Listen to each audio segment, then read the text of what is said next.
A vertibird. This story begins in a vertibird. Because a couple months ago, I pulled off the holy grail of Fallout 4 VR modding when I managed to get Project Mojave to work in VR. And having that mod run flawlessly for me for the past 2 months left me feeling emboldened. If this actually works, I'm gonna slap someone. I just wanted to see what other mods I could get working, and I started with what I thought would be the most VR unfriendly mods possible, vehicle mods.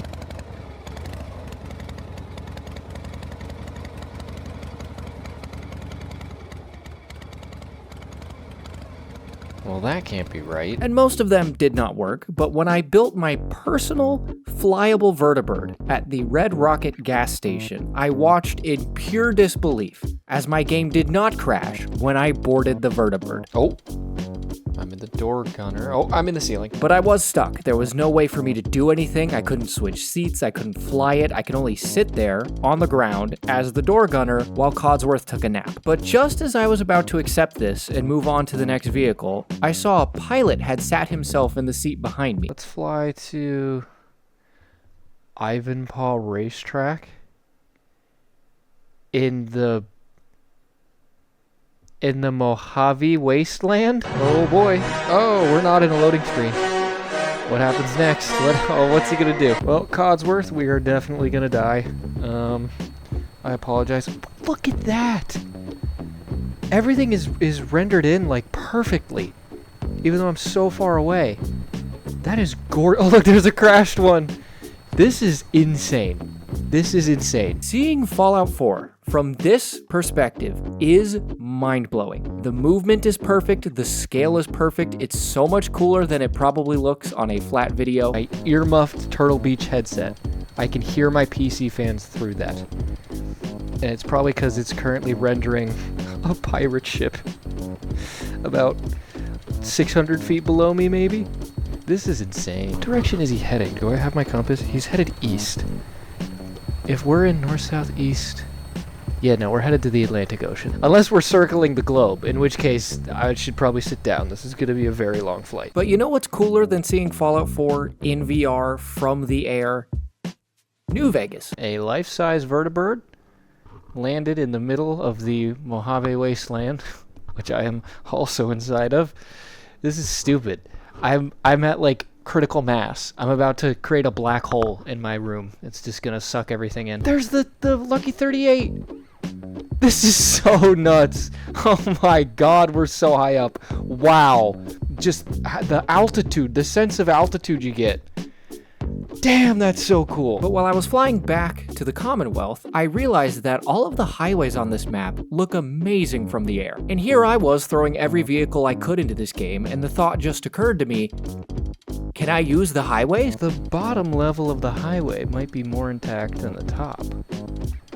I wonder if you switch between bottom and top if you can make it all the way across. How usable is Boston's interstate system after the bombs fell? Can you tell that I've also been watching all of Any Austin's content recently? So I went back to the gas station, picked up a wrench, and decided I would do everything in my power to live the American dream and build my own car.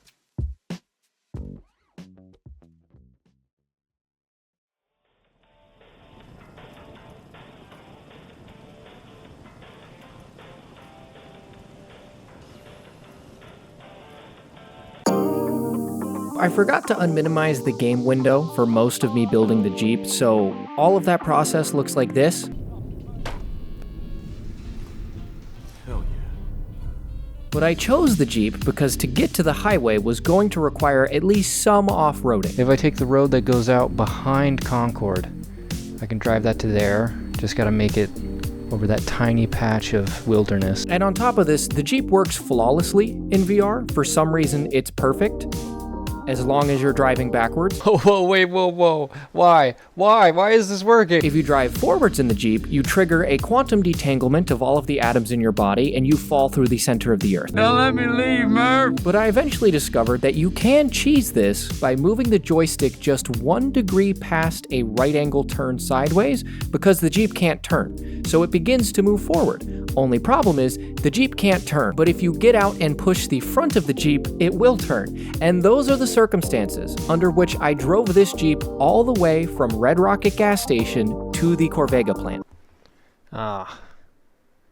Well, this is a problem. But the Jeep was handling flawlessly. I got some vehicle kills, I enjoyed the scenery, I drove right onto the interstate. We're going straight onto the highway. Oh, this is perfect. Can I get over this? The answer is yes! We're on the highway. We're on the highway. And then promptly fell to my death. Step out. Because falling through the earth, not a problem. Falling off an overpass, instant death. I need power armor. I think I need power armor. That's the only way I'm going to be able to do this. But power armor not only saves you from fall damage, for some reason it also saves you from falling entirely. Bump off of this one. Oh, nice. Nice! Okay. And for some reason in power armor, I don't fall off. So I'm like cruising now. And this is where the research truly began. Wait, can I just go? Oh, that was huge. That was huge. Okay. All right. So, wow, there's actually... Okay, so that exit doesn't go anywhere. That's good intel. I can update the map. And what I wanted to find were usable sections of the interstate. A section you can drive onto and off of without driving off a cliff. There we go. Beautiful views of downtown Boston as well. I'm through the floor. This has not happened before. An unbroken string of road, a truly drivable and usable highway. And this is where things get technical. Wow. I love how I drive it like I'm Donkey Kong in Mario Kart 2.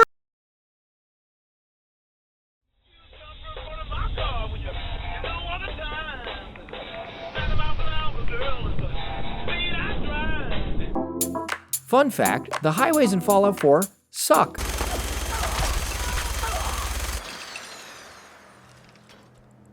Accident reported ahead. It's like they were hit with a bomb or something. Nearly every inch of highway in this game has a giant hole in it, and some of the sections are just completely inaccessible. It's so bad. It's just so bad. Oh! So to map this out, I used a very advanced large language model called the Paint tool in Adobe Photoshop, and this is how it works.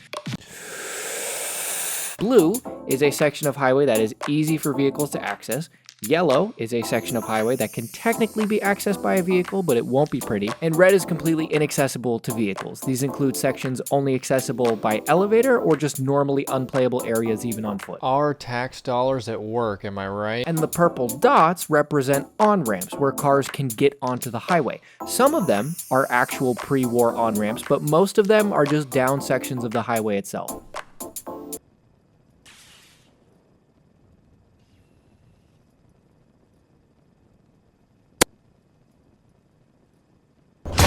And what I was really looking for were long sections of highway that had 2 or more on-ramps connected to it, because that would be a usable highway.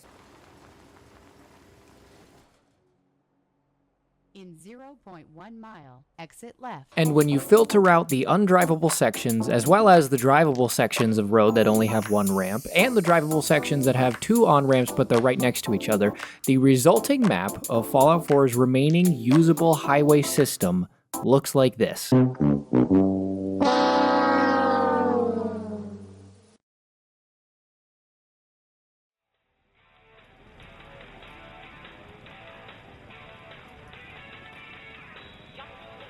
There's one section. There's actually one section of usable highway left in this game. I was stunned. There's so many overpasses, you'd think at least some of them have an entrance and an exit, but no. Can I survive this? There might be another one past the tunnels if you can get a car through that loading screen somehow, but that's literally it. That one stretch. I even confirmed it from the air. Man, this is depressing. But this is a channel dedicated to science. That's why we have almost 800,000 collegiate scholars who check in here every weekend for help with their ever-expanding mind palace. So if there's anything you think I missed, I will be live 2 hours after I post this essay for peer review. I will fly the vertibird anywhere you want to see. Just put your location in the chat. But my scientific opinion at this moment is, given the current preponderance of the evidence, The highways in Fallout 4 got hit with a nuke. It's still common knowledge that I promised to show my face at 1,000,000 4 years ago, and I just want to time capsule this here real quick. I know that will ruin my life, but for the Commonwealth Institute of Technology, I've been your host, Dr. Sphincter Sucker. You've just been sphinced in. And speaking of sphincter suckers, let's take a moment to honor those among us who've decided they needed an extra cable bill in their life. It's hot, it's fast, ninja.